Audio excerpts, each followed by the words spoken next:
Lumabas si Mariano mula sa Uber sa harap mismo ng prestihiyosong Grand Palace Hotel.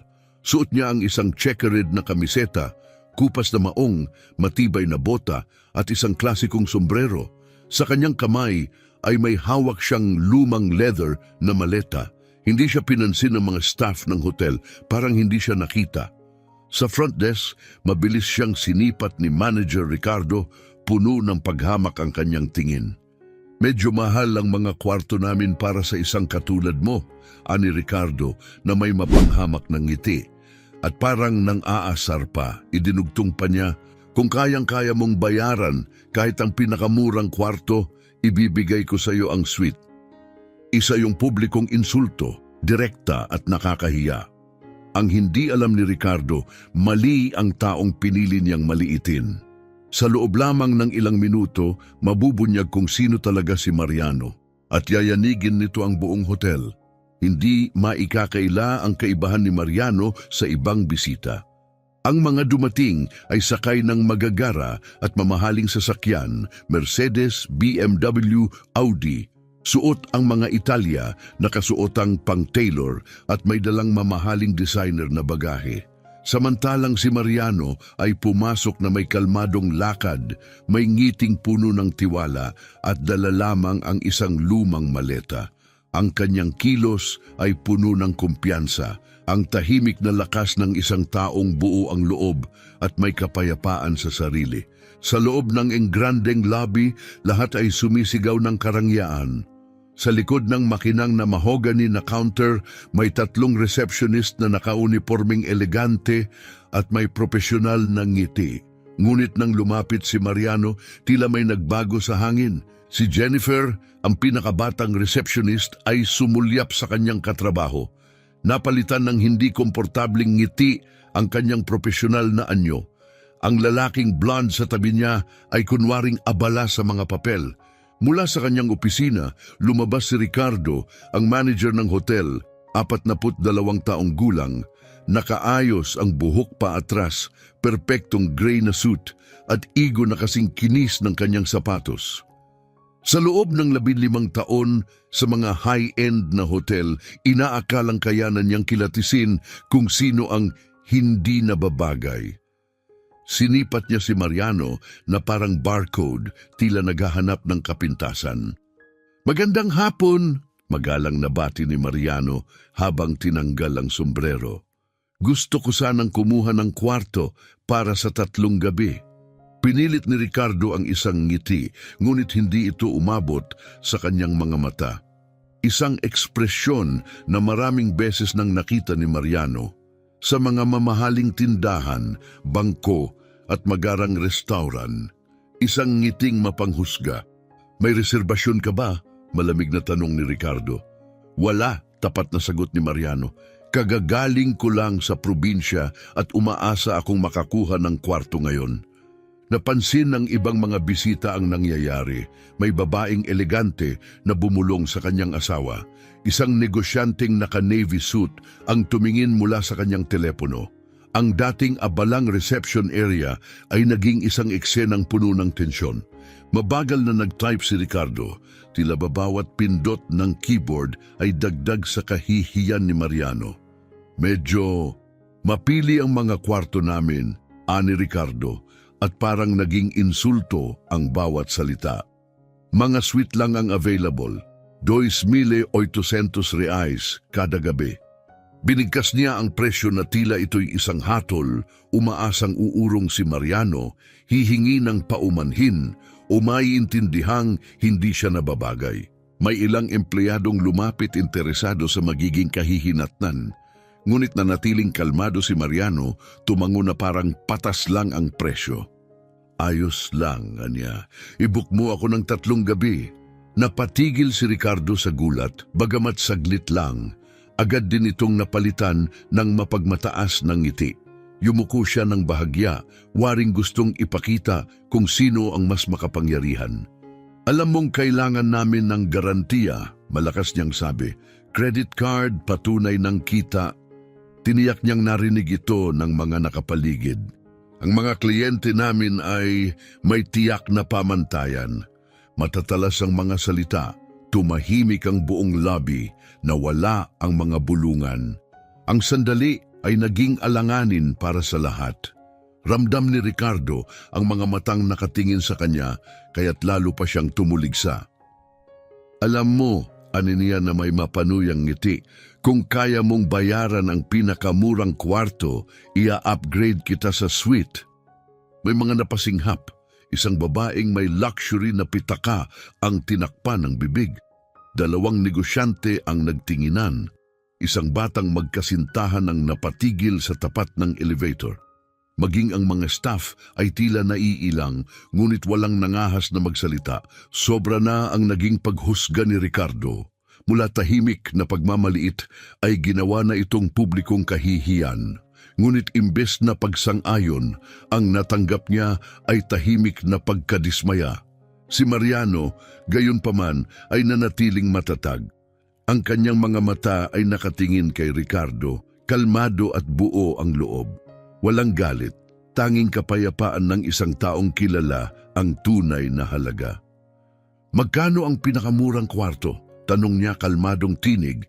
Mababang tawa ang binitawan ni Ricardo, tila pangungutya na umalingaw-ngaw sa marmol na sahig. 800 reais, sagot niya, siguradong iyon na ang huling dagok. Ngunit hindi niya alam, hukay pala iyon ng sarili niyang kahihiyan. Sa kanyang harapan ay nakatayo ang isang taong mas mayaman pa sa karamihan ng mga guest na gusto niyang palugurin, at ang kanyang kayabangan ay malapit ng gumuho. Hindi kailanman inakala ni Ricardo na ang mapanuyang hamon niya ang magiging pinakamahal na pagkakamali sa buong karera niya. Mula sa likod na bulsa ng kanyang maong, dahan-dahang hinugot ni Mariano ang kanyang kamay, isang maliit at payak na kilos na yayanig sa buong Grand Palace Hotel sa loob lamang ng ilang sandali. Minsan, ang katarungan ay dumarating ng walang Amerikana, nakabotas at may dalang kababaang loob. Sa mga sandaling iyon, akala ni Ricardo siya ang may hawak ng kontrol. Iniisip niyang ginagawa lang niya ang kanyang tungkulin, pinangangalagaan ang prestihiyo ng isa sa mga pinakaprestihiyosong hotel sa lungsod at inilalagay sa tamang lugar ang isang taong sa paningin niya ay hindi nararapat. Para sa kanya, ito ang tunay na tungkulin, ipagtanggol ang brand. 800 reais, ulit ni Ricardo. Binibitin ang bawat salita na tila ito'y isang palabas. Bayad agad, syempre. Wala kaming pahulugan dito. Binigkas niya ang salitang pahulugan na may mapait na tunog, tila lason na kumalat sa hangin. May ilang bisitang napakilos sa pagkailang.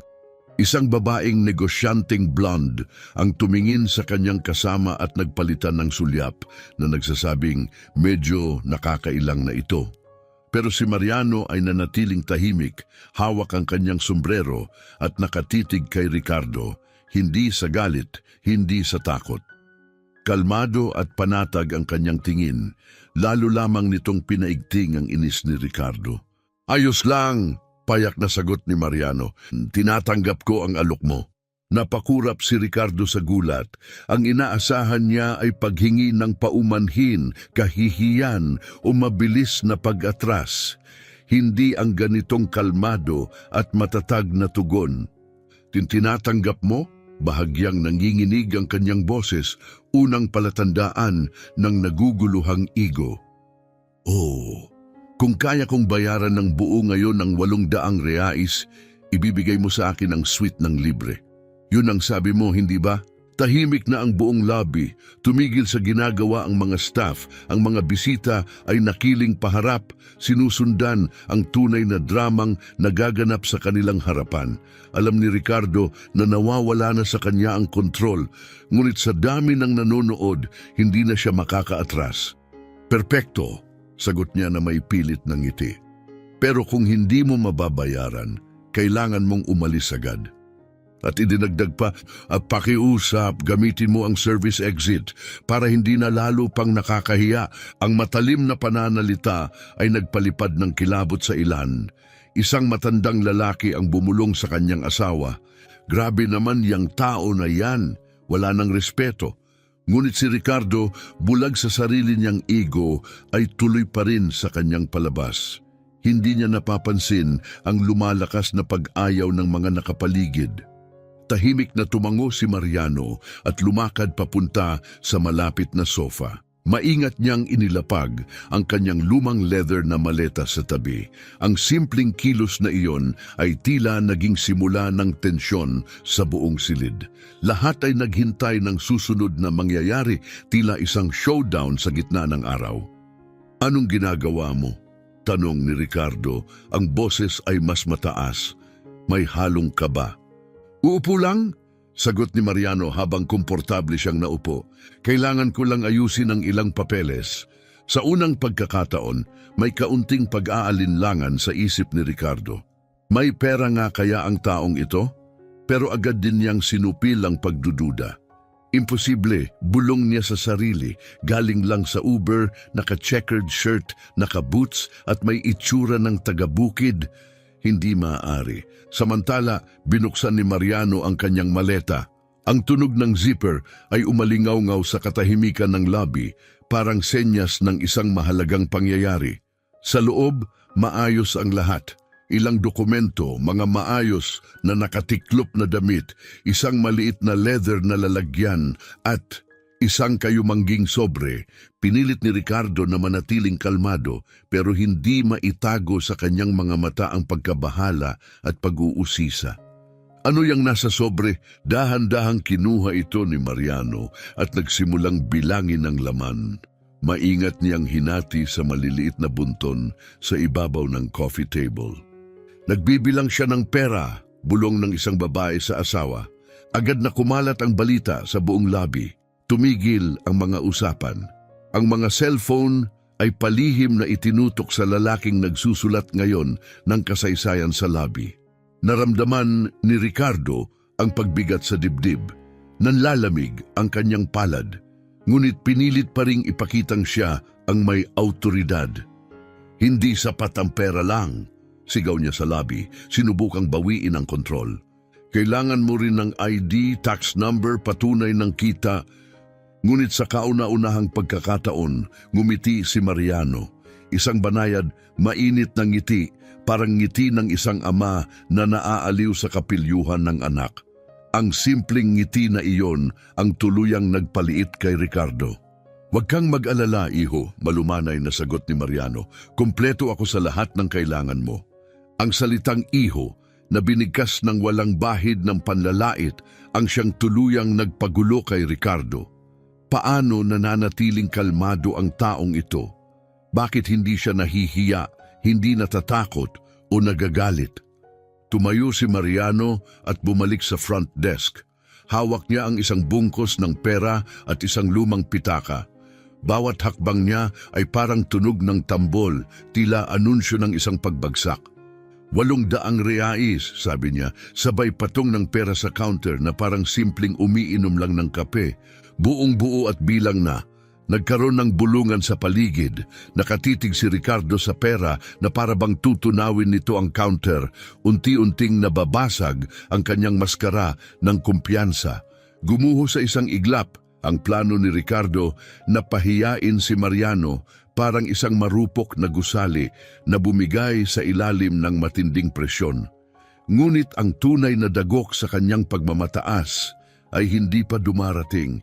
Lalong lumalalim ang tensyon. Nakatingin siya sa malinis at maayos na tumpok ng mga 50 at 100 real na nakapatong sa counter ng reception. Para bang ito'y mga piraso ng palaisipang hindi niya masolusyunan. Bahagyang nanginginig ang kanyang mga daliri habang yumuko upang silipin ito ng mas mabuti. "Talaga bang 800 iyan?" tanong niya. Ang boses ay pumiyok, mas mataas kaysa sa inaasahan. "Eksakto," sagot ni Mariano, kalmado pa rin, habang inaabot ang mga dokumento mula sa kanyang lumang leather na pitaka. "Narito ang ID ko, tax number at driver's license, kung sakaling kailangan mo rin." Kinuha ni Ricardo ang mga papel gamit ang pawisan at nanginginig na kamay. Dahan-dahan niyang binasa ang pangalan, Mariano Reyes, 54 na taong gulang, mula sa Uberaba, Minas Gerais. Sa papel, mukhang payak ang lahat, pangkaraniwan, eksakto sa inaasahan mula sa isang lalaking mukha'y sanay sa lupa't bukid.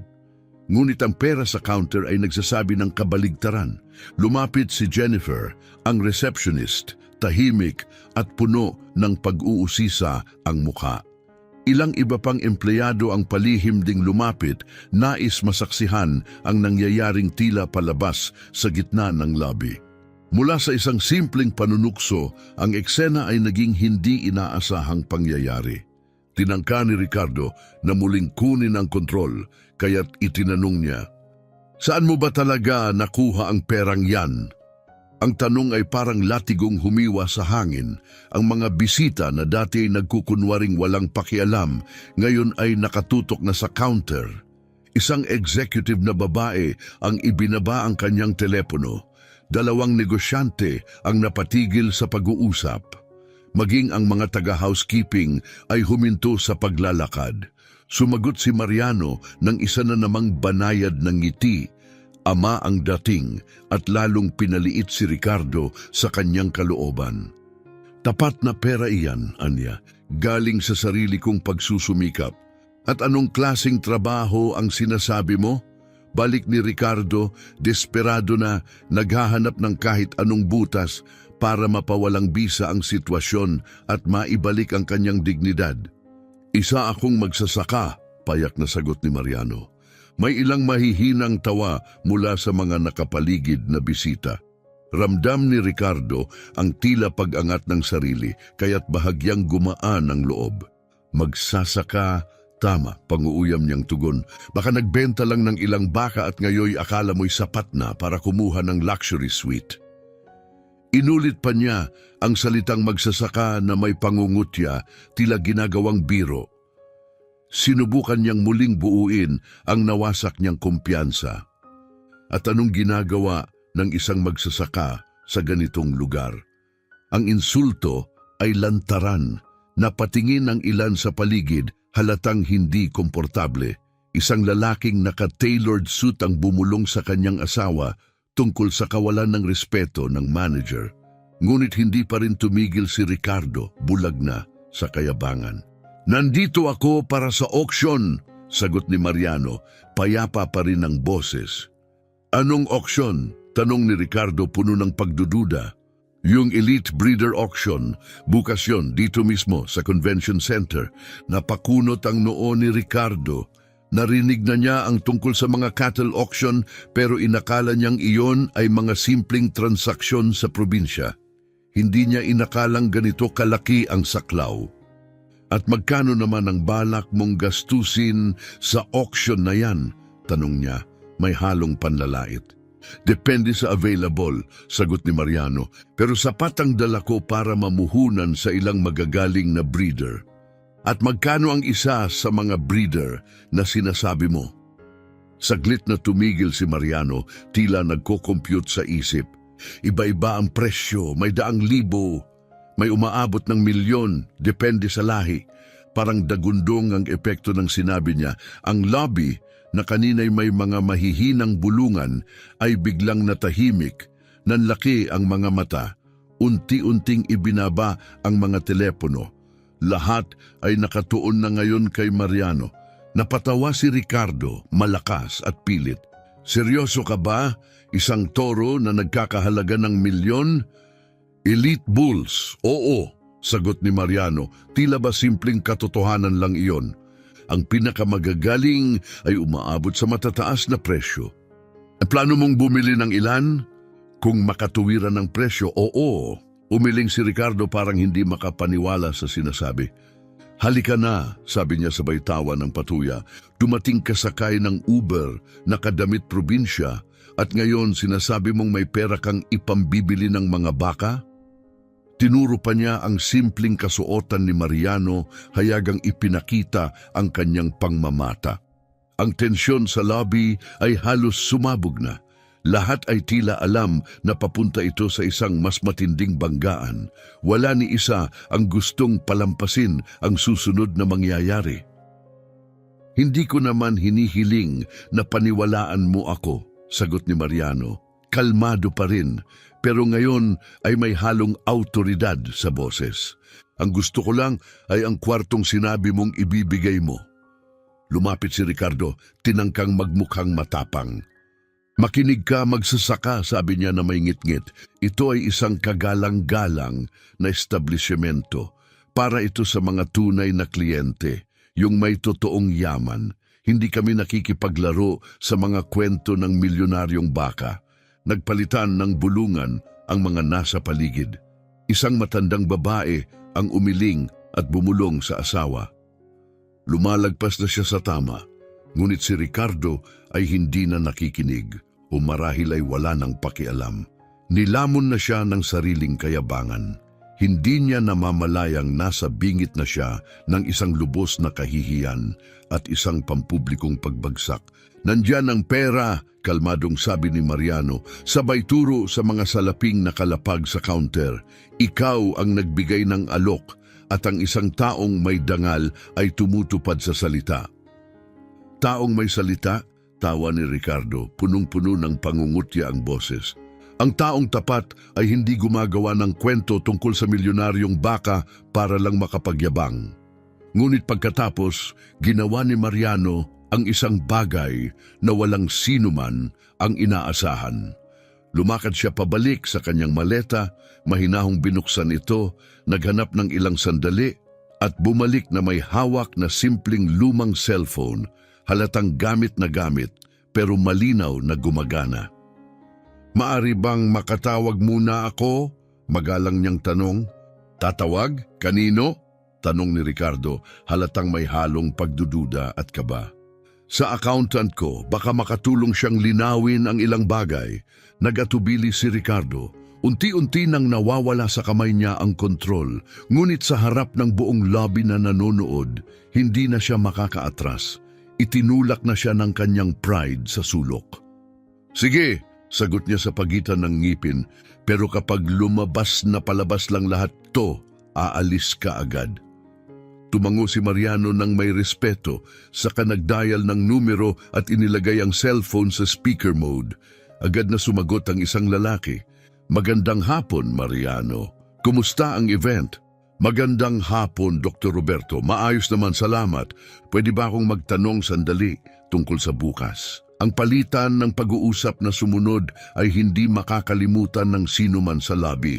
Dr. Roberto, patuloy ni Mariano habang bahagyang itinataas ang telepono para marinig ng lahat. Magkano nga ba ang budget na itinabi natin para sa auction bukas? Maliwanag ang boses ng accountant, propesyonal at kampante. Siyempre, Mariano, pinagtabi natin ng malaking pondo para sa bidding, sapat para sa kompetisyon at komportabling pagbili. Lalong lumalim ang katahimikan sa buong hotel. Namutla si Ricardo. Ang boses, matalino at may tiwala, ay nagpapatunay, hindi ito palabas. Ayos, sagot ni Mariano na natiling kalmado ang boses. At paano ulit ang arrangement para sa bayaran? Tulad ng dati, bank transfer o PX, may dala ka rin namang business credit card kung may kailangang bayaran ka agad. Salamat, Dr. Roberto. Mag-uusap tayo ulit mamaya. Tinapos ni Mariano ang tawag at ibinalik ang cellphone sa kanyang bulsa. Nanatiling tahimik ang lobby, nakanganga, hindi makapaniwala. Lahat ng mata ay nakatutok sa kanya, ngayon may panibagong pagtingin. Si Ricardo ay tila nawalan ng dugo sa mukha. Namimilipit ang mga daliri, hindi pantay ang kanyang paghinga. Malaking pondo, business credit card. Umiikot ang mga salitang ito sa kanyang isip, parang bagyong tumama sa kanyang ego. Hindi pa rin yan sapat na patunay. Bigla niyang sigaw, nanginginig ang boses. Kahit sino kayang magpanggap na accountant yan sa telepono. Napakahina ng tangkan niyang iligtas ang sarili, kaya't nagtulak ito ng mahihinang bulong ng pagkadismaya. Isang babaeng negosyante ang umiling sa pagkadismaya. Isang lalaki sa tailored suit ang yumuko sa asawa at bumulong. Nakakahiya na talaga ito. Ngumiti ulit si Mariano, ngunit sa pagkakataong ito, may bakas na ng aliw sa kanyang mga mata. Tila nagsisimula na siyang masiyahan sa pagbagsak ni Ricardo. Hindi ka naman mali, Anya. Madaling mandaya gamit ang salita. Gusto mo ba ng mas konkreto? Lumakad siya pabalik sa kanyang maleta at kinuha ang isang itim at makinis na leather folder. Mula rito, kumuha siya ng ilang papel at bumalik sa front desk. Ito, wika niya sabay abot ng mga papel, ang statement ng bangko ko nung nakaraang linggo. Nanginginig ang mga kamay ni Ricardo habang tinatanggap ito. Binasa niya ang mga numero, muling tiningnan at pangatlong beses. Hindi siya makapaniwala sa kanyang nababasa. Balansing milyon-milyon, 7 numero, nagsisimula sa 3. At ang listahan ng mga transaksyon, mas masama pa. Naramdaman niyang naninikip ang kanyang lalamunan. Mga bayad sa agricultural suppliers, transfers na daan-daang libo, mga pagbili ng kagamitan na mas mahal pa sa sports car. Ito'y peke siguro, bulong ni Ricardo, pero wala na siyang lakas sa tinig. Maging siya, hindi na rin naniniwala sa kanyang sinasabi. Pwede mong tawagan ng bangko, alok ni Mariano, na parang kaswal lang. May business card din ako ng account manager ko kung kailangan mo. Ganun kasimple niyang sinabi at halos matumba si Ricardo. Ang katotohanan ay hindi na maitatanggi.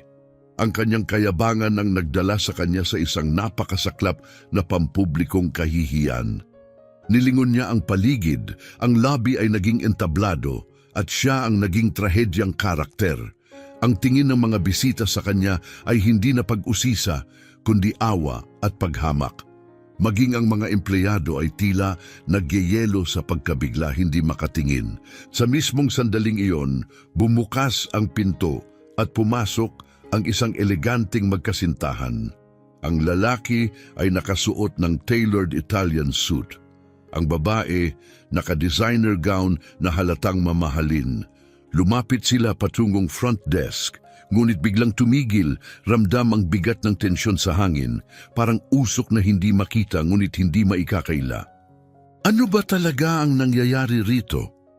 Tanong ng lalaking bagong dating habang sinusuri ng tingin sina Mariano at Ricardo. Ramdam ang tensyon sa paligid.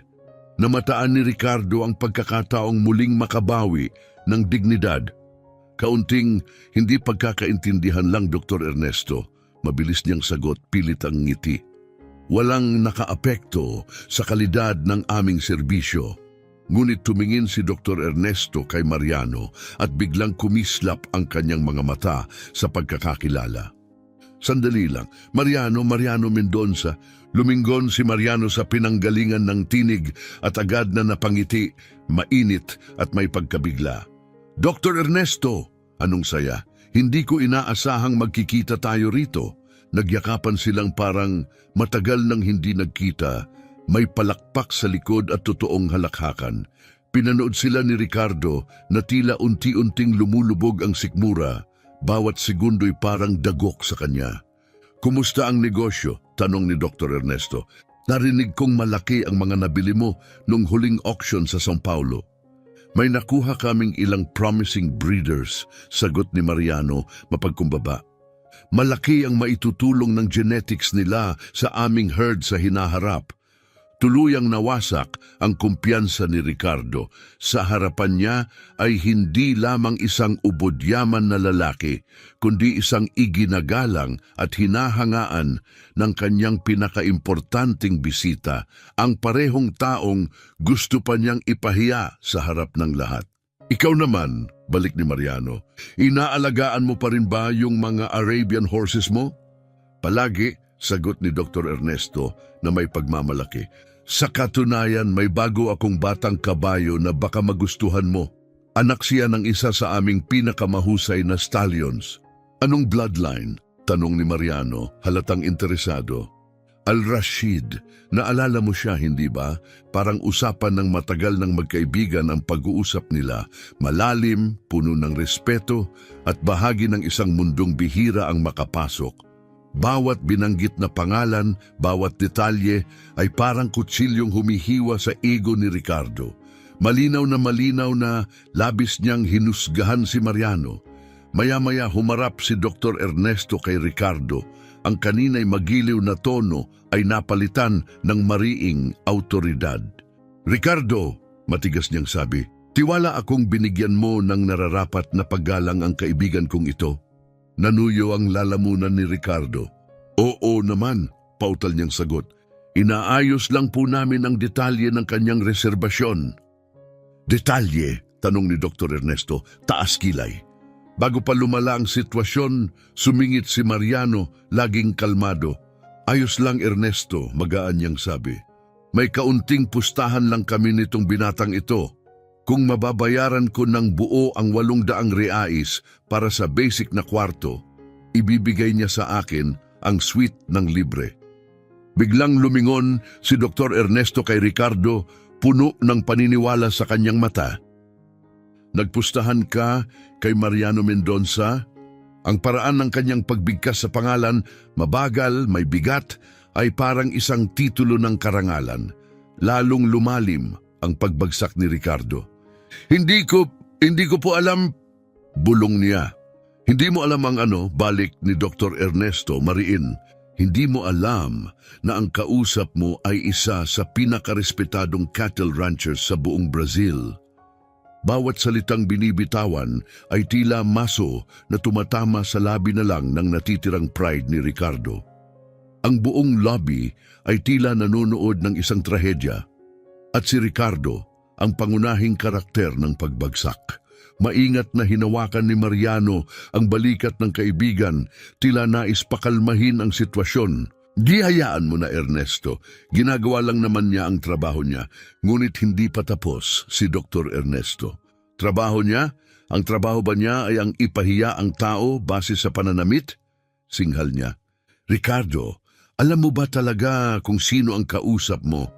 Hindi sumagot si Ricardo. Nakayuko ang mga mata. Mahinang umiling. Tuluyang natalo. "Hayaan mong ipakilala ko siya sa iyo," sabi ni Dr. Ernesto. Medyo itinataas ang boses para marinig ng lahat sa lobby. "Ito si Mariano Reyes, may-ari ng Val do Auro Farm, isa sa pinakamalalaking cattle operation sa buong Brazil." Parang kulog ang dating ng pangalan. "Vale do Auro?" bulong ng isang babae sa sofa malapit sa kanila.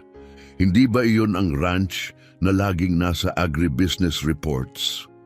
"Eksakto," kumpirmasyon ni Dr. Ernesto. "Isa siyang tagapanguna sa genetic development. Ini-export ang mga hayop niya sa buong mundo." Halos mawalan ng kulay si Ricardo. Nanginginig ang kanyang mga tuhod, kaya't napilitan siyang kumapit sa gilid ng desk.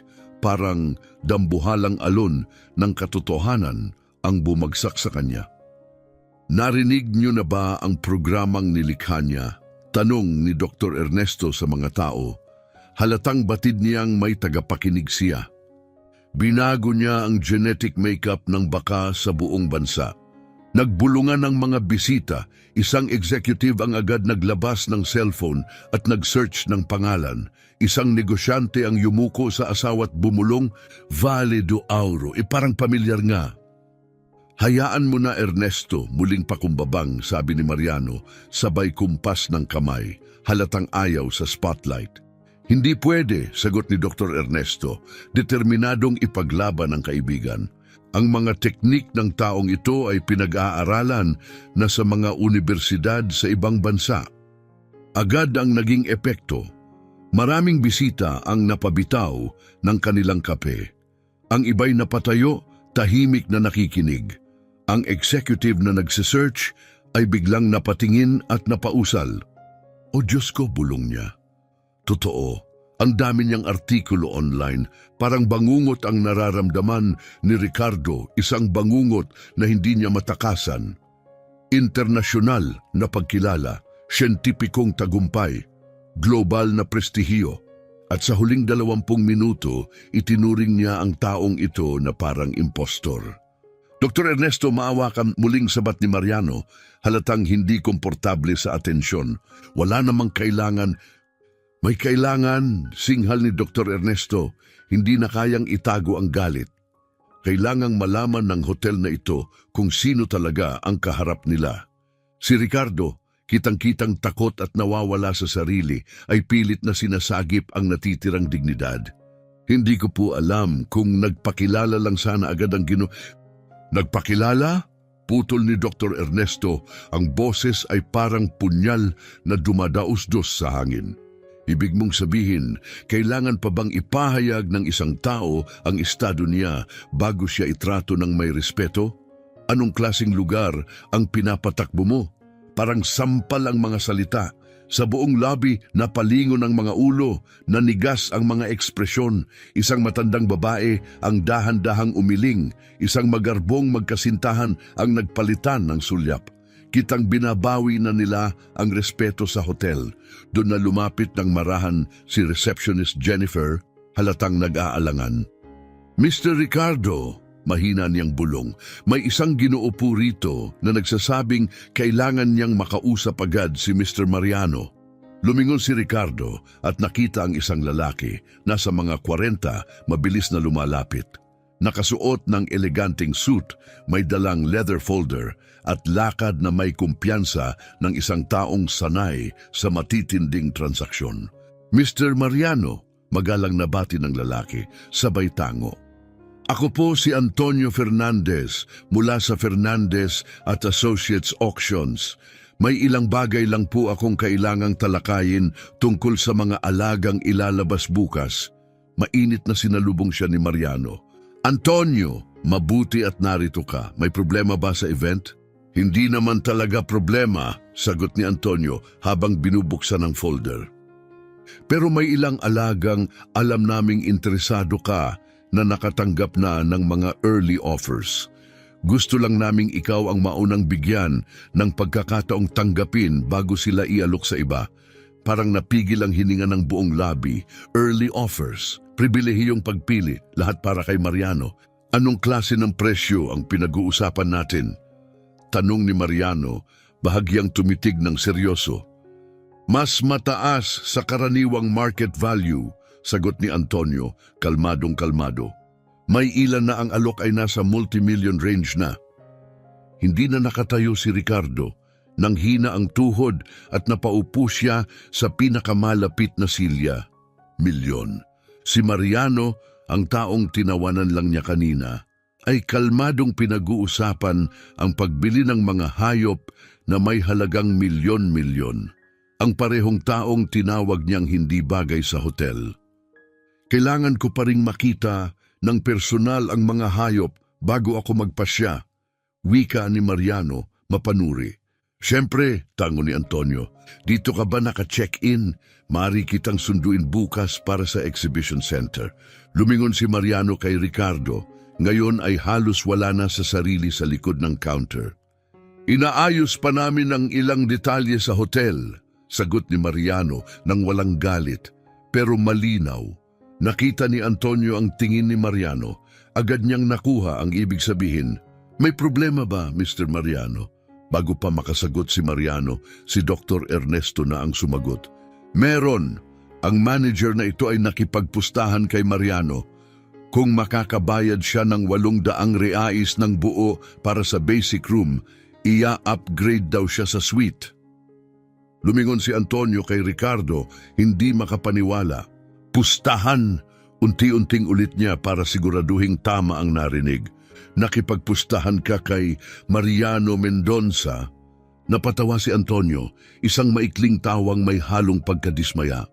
Alam mo ba na isa siya sa aming top-tier clients, isa sa pinakamalalaking mamumuhunan sa mga auction? Blanco na ang mukha ni Ricardo, parang sapul ng paulit-ulit na suntok ang kanyang dignidad. Noong huling event sa Sao Paulo, dagdag ni Antonio, si Mr. Mariano lang ang bumuo ng bagong record sa halaga ng pagbili. Palagi siyang nasa VIP list, tahimik ang buong lobby. Maging ang janitor ay napatigil sa walis. Ang kapalpakan ni Ricardo ay ngayon ay tuluyang lantad. Tila tinanggal isa-isa ang lahat ng balat ng kanyang kayabangan. At sa kabila ng lahat, nanatiling kalmado si Mariano, ang parehong mahinahong presensya mula nang dumating. Maraming salamat, wika niya kina Antonio at Dr. Ernesto. Pero ayaw kong palakihin pa ito. Tumalikod siya kay Ricardo. Nagpustahan kami, ibinayad ko ang 800 reais. Ngayon, kailangan lang niyang panindigan ang kanyang salita. Tumingin si Ricardo sa salaping nakapatong pa rin sa counter. 800 reais, mas mababa pa sa posibleng halaga ng tanghalian ni Mariano kasama ang kliyente. Pinatulan niya ang isang taong sanay humawak ng milyon at ginawa ito na para bang hindi ito karapat-dapat sa basic room. Ang sweet, halos pabulong ni Ricardo. Ano yon? Tanong ni Mariano may kabaitan sa tinig. Ang presidential suite, ulit ni Ricardo, ngayon ay mas malinaw, ngunit paus ang boses. Sayo na! Siyempre, ngunit hindi pa tapos si Mariano at ang pinakamatinding sandali ay narito pa lang. Mabagal siyang naglakad pabalik sa kanyang maleta, binuksan ito at kinuha ang isang kayumangging leather na folder. Luma na, ngunit halatang inaalagaan.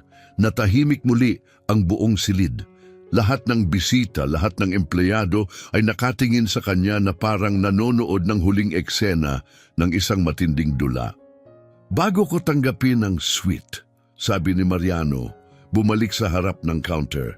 May isang bagay lang akong gustong linawin. Lumaki ang mga mata ni Ricardo, ramdam ang panik. Parang hayop na naipit sa sulok. Hindi alam kung saan manggagaling ang susunod na dagok. Nanginginig ang kanyang mga kamay habang pilit pinipigilan ang sarili sa harap ng maraming mata. Dahan-dahang binuksan ni Mariano ang folder. May isang bagay kang tama, anya titig na titig kay Ricardo. Dapat nga sigurong nagpakilala agad ako. Nagkatinginan sina Dr. Ernesto at Antonio, kapwa nagtataas ng kilay. Ano pa ba ang pwedeng lumabas? Pagkatapos ng lahat ng narinig nila, anong lihim pa ang maaaring hihigit sa lahat ng iyon? Tahimik na humugot si Mariano ng dokumento mula sa leather na folder. Ang opisyal na mga selyo nito ay kumikislap sa ilaw ng lobby at iniabot ito kay Ricardo na nanginginig ang kamay habang tinatanggap ito, puno ng pangamba. Malaya kang basahin ito ng malakas, mahinahong sabi ni Mariano, halos may kabaitan sa tinig. Tiningnan ni Ricardo ang papel at lalo pang namutla. Ganoon na lang ang panginginig ng kanyang kamay, kaya't kumalabog ang papel na parang dahong nahuli sa hangin. Hindi ko kaya, nauutal niyang bulong, halos hindi makapagsalita. Kinuha ni Dr. Ernesto ang dokumento mula sa kanya. Ako na, anya, inaayos ang salamin. Minsan niyang sinuyod ang dokumento, tapos muli, at biglang tumigas ang kanyang ekspresyon. Diyos ko, Mariano, halos bulong niyang sabi. Hindi mo sinabi sa akin to. Ano yon? Tanong ni Antonio puno ng pagtataka. Naglinis ng lalamunan si Dr. Ernesto, saka nagsalita ng malinaw para marinig ng lahat. Sertipiko ng pagmamayari, anya, nakafile sa land registry ng kapital. Napatagil ang lahat, parang mga manonood sa huling eksena ng isang matinding pelikula. May-ari Mariano Reyes, patuloy ni Dr. Ernesto. Ari-arian, Grand Palace Hotel at lahat ng kalapit na lupa matatagpuan sa Avenida Paulista, 2,847. Sumabog ang lobby sa pagkabigla, maraming napasinghap. Isang babaeng negosyante ang nabitawan ng telepono. Isang lalaki ang nabilaukan sa iniinom na espresso. Napaatras si Ricardo, halos matumba at napasandal sa pader. Pag-aari niya ang hotel. Sigaw ng isang bisita, puno ng hindi makapaniwala sa tinig. Hindi makapagsalita si Antonio, napatingin siya kay Mariano, tapos sa dokumento, tila hindi pa rin matanggap ang narinig. Sandali lang, Mariano, pagmamay-ari mo ang Grand Palace, kailan pa? Tanong niya. 3 taon na, sagot ni Mariano, kalmadong-kalmado, parang nagsabing dumaan lang siya sa palengke. Nabaon sa utang ang dating may-ari, mukha namang matalinong investment noong panahong yon. Pakiramdam ni Ricardo ay gumuho na ang mundo sa ilalim niya. Sa huling 20 minuto, ininsulto, pinahiya at hindi pinansin niya ang mismong taong hindi lang kliyente, kundi may-ari ng gusali at siyang nagpapasweldo sa kanya. 3 taon, bulong ni Ricardo tulalang tulala. 3 taon! Tama, tango ni Mariano. Mula noon, buwan-buwan akong tumatanggap ng ulat tungkol sa performance ng hotel. Kasiyahan ng mga bisita, asal ng mga empleyado, kalidad ng serbisyo. Bawat salitang binitiwan ay parang pako na ipinapako sa natitirang dangal ni Ricardo. Buwan-buwang ulat. Sa lahat ng panahong iyon, tahimik na pinagmamasdan ng may-ari ang kanyang hotel, sinusuri, tinatandaan at nagmamasid. At ngayong araw, si Ricardo ang nagbigay ng pinakamalalang karanasan sa bisita sa kasaysayan ng hotel. Napatingin si Dr. Ernesto kay Mariano, nanlalaki pa rin ang mata. Bakit hindi mo sinabi sa akin na binili mo ang Grand Palace? Gusto ko kasing hiwalay ang investments ko sa lungsod mula sa bukirin, paliwanag ni Mariano. At sa totoo lang, mas gusto kong makita kung paano tumatakbo ang lahat kapag walang nakakaalam kung sino ako. Doon mo talaga makikita ang katotohanan. Parang kidlat ang salitang iyon kay Ricardo. Hindi ito basta-bastang pagbisitan, isa pala itong pagsubok. At sa pinaka-importanting araw, bumagsak siya. Lubusan. Nanatiling nakatitig si Antonio sa dokumento, waring gulat pa rin. Kung pwede ko sanang itanong, magkano ang naging halaga ng pagbili? Medyo malaki-laking puhunan, sagot ni Mariano, may maliit na ngiti. Malaki-laki. Mula sa isang taong nag-uusap ng milyon na parang presyo ng tinapay, nangangahulugan ito ng napakalaking halaga. Bumagsak sa silya si Ricardo, hindi na kinaya ng kanyang tuhod ang bigat ng kahihiyan. At ang pinaka-interesanting bahagi, dagdag ni Mariano habang ibinabalik ang dokumento sa kanyang folder, buwan-buwan, tinatanggap ko ang mga ulat na puno ng papuri tungkol sa general manager ng hotel. Nanigas si Ricardo, nawalan ng kulay ang mukha ang mga ulat. Siya mismo ang nagsulat ng mga iyon, pinupuri ang sarili, nag-iimbento ng peking papuri mula sa mga bisita at bumubuo ng mga kwentong puno ng kasinungalingan. Napakamalikhaing mga ulat, wika ni Mariano, sabay ngiting wala ni kaunting init. Ngayon lahat ng tao sa silid ay nakatingin kay Ricardo na para bang nakadisplay, nakahubad ang kanyang kahihiyan sa harap ng lahat.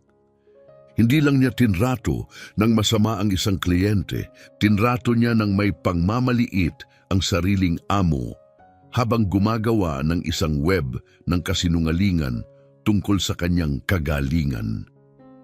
Mr. Mariano, halos walang boses na usal ni Ricardo. Hindi ko po alam. Matagal siyang tinitigan ni Mariano, kalmado ang ekspresyon, ngunit sa likod ng mga mata niya ay ang bigat ng lahat ng nangyari. Tahimik ang buong silid, walang gumalaw, walang umimik. Ito na ang sandali ng katotohanan, ang sandaling ilalapat na ang katarungan. Tumayo si Ricardo, basag na basag, nangangatog ang mga kamay, parang isang taong naghihintay ng sentensiya.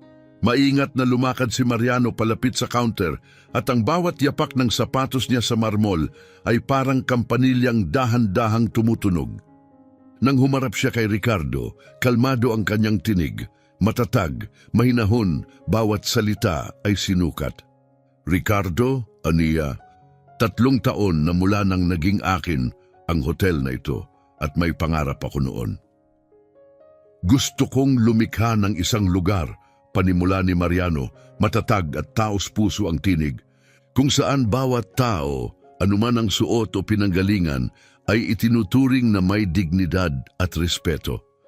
Napalunok si Ricardo, hindi makapagsalita, napatingin na lang siya sa sahig.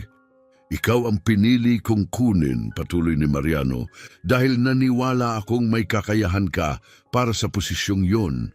Pero ang nasaksihan ko ngayon ay kabaligtaran ng lahat ng pinaninindigan ng hotel na ito. Tahimik sina Dr. Ernesto at Antonio, pinagmamasdan si Mariano ng may malalim na paggalang. Sa paligid nila, unti-unting nabuo ang isang bilog na madla, mga bisita, empleyado, maging mga taong nadadaan lamang, lahat ay tila nakasaksi ng kasaysayan. Hindi mo lang ako nirespeto bilang kliyente, dagdag ni Mariano, kundi ipinakita mong wala kang karakter na tumutugma sa mga pagpapahalagang itinataguyod namin dito. Diretso siyang tumingin sa mga mata ni Ricardo. At paano mo kaya tinrato ang ibang guest na payak ang pananamit, isang pamilyang masikap na nagbabakasyon, isang mag-asawang matagal ng pinangarap na makapag-check-in dito? Bawat tanong ay parang palasong tumatama sa huling bakas ng pride ni Ricardo. Sinubukan niyang sumagot pero pawang putol-putol at mahihinang tunog lang ang lumabas. Pero ang pinakakinadidismaya ko, tumalim ang tinig ni Mariano, ay ang mga pekeng ulat na ipinadala mo buwan-buwan, puno ng kasinungalingan tungkol sa iyong husay habang ganito ang trato mo sa iba. Pumikit si Ricardo nang dumilat nandoon pa rin ang titig ni Mariano, kalmado ngunit matatag. Pakiusap, Mr. Mariano. Sa wakas ay usal ni Ricardo, halos basag ang boses. May pamilya po ako. Kailangan ko ang trabahong to. Mabagal na tumango si Mariano, tila malalim ang iniisip.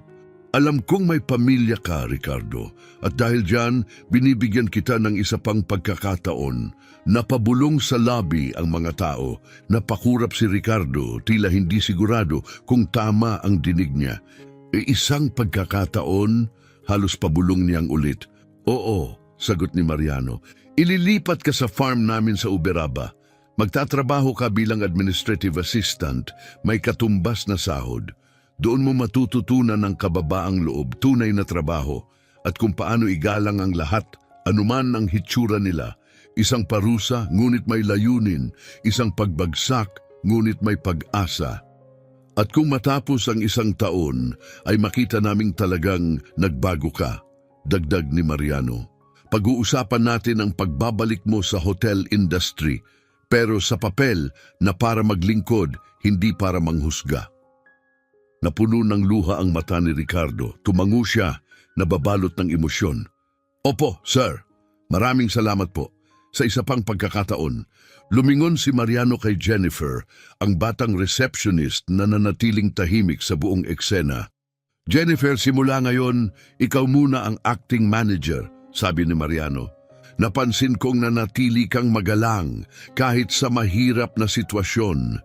Iyan ang tunay na pamumuno. Nagulat si Jennifer. Ako po? Hindi ko po alam kung ano ang sasabihin. Maraming salamat po, sir. Pangako ko po, ibibigay ko ang lahat. Naniniwala ako sa iyo, tugon ni Mariano, may ngiti.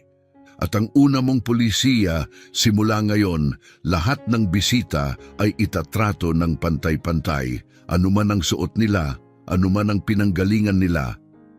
Opo, sir, sagot ni Jennifer, puno ng determinasyon. Ipinapangako ko, lumapit si Dr. Ernesto, halatang emosyonal. Mariano, hindi ka talaga nauubusan ng sorpresa. Ang karamihan, matagal nang pinaalis si Ricardo. Mas madali sana yon, sagot ni Mariano. Pero ang madali, walang naituturo. Ngayon, may pagkakataon siyang matuto at muling buuin ang integridad sa pamamagitan ng tunay na serbisyo. Tumango si Antonio. Kaya ka hinahangaan, Mariano. Tinitingnan mo ang taong nasa loob, hindi lang ang panlabas. Kinuha ni Mariano ang 800 reais mula sa counter at iniabot kay Jennifer. Gamitin mo ito para sa training sa customer service, para sa lahat. Ayokong maulit pa ang ganito sa hotel na ito. Hindi na po, sir, pangakong sagot ni Jennifer. Lumapit ng dahan-dahan si Ricardo, nakayuko. Mr. Mariano, kailan po ako dapat mag-report sa Uberaba? Sa Lunes, sagot ni Mariano. Makikilala mo si Rolando, ang tagapangasiwa ng farm. 70 taong gulang pero mas matalino pa sa karamihan ng CEO na nakilala ko. Pinunasan ni Ricardo ang luha at taus-pusong tumango. Salamat po sir. Pangako ko, hindi ko sasayangin ang pagkakataong ito. Ipinatong ni Mariano ang kanyang kamay sa balikat ni Ricardo. Lahat ay karapat-dapat sa ikalawang pagkakataon, Ricardo.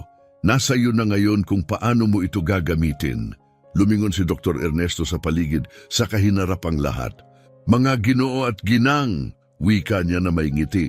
Ang nasaksihan ninyo ngayon ay kung paano humarap sa salungatan ang isang tunay na leader. May katarungan, may lakas, at may habag. Nagpalakpakan ang buong lobby, pumalakpak ang mga bisita, sumunod ang mga empleyado, maging ang mga taong nasa labas ng hotel na nanonood sa likod ng salamin ay napahangat pumalakpak. Hindi lang ito para kay Mariano, kundi para sa lahat ng pinaninindigan niya.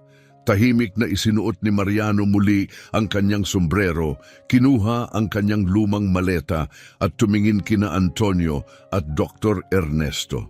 Tayo na sa itaas? Tanong niya. May auction pa tayong kailangang tapusin. Kailangan ko ring suriin ang listahan ng breeders bukas. Tahimik silang tatlong naglakad papunta sa elevator. Ngunit sa likod nila, nanatiling nakahinto ang buong lobby, puspos ng paghanga. Lahat ng naroon ay hindi lang nakasaksi ng drama, kundi ng isang leksyong hindi madaling kalimutan.